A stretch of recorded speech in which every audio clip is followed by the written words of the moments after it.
حصول علم اور تیزی ذہن۔ اگر کوئی طالب علم حصول علم کی جدوجہد کو جاری رکھنا چاہتا ہے لیکن اس میں کوئی رکاوٹ پیدا ہوتی ہو تو اسے چاہیے کہ اس اسم یا واسیوں کو روزانہ 137 مرتبہ پڑھنے کا معمول بنا لے۔ انشاءاللہ اس کا کوئی ذریعہ بن جائے گا اور وہ اپنی تعلیم کو جاری رکھ سکے گا۔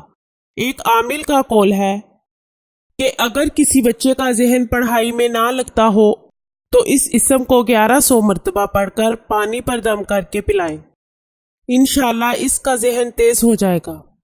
اپنے دل کے دکھ بتائیں اور پریشانی سے نجات پائیں۔ ہمارے علم کی سچائی آپ کی زبان سے دوسروں کے دلوں تک پہنچے۔ اپنے تمام مسائل کا حل قرآن و سنت کی روشنی میں کروائیں، مکمل گارنٹی اور رازداری سے انشاءاللہ۔ میں اللہ تعالیٰ کا شکر گزار ہوں جس نے مجھے دکھی انسانیت کی خدمت کرنے کا موقع دیا۔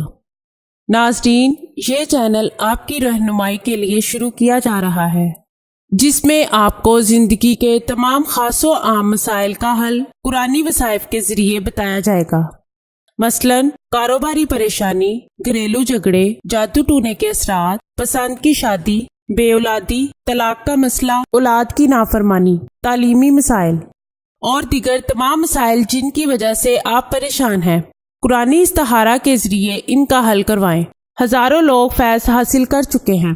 آستانہ عالیہ حافظ داؤد شاہ رضوی سرکار 0092 343 286 7216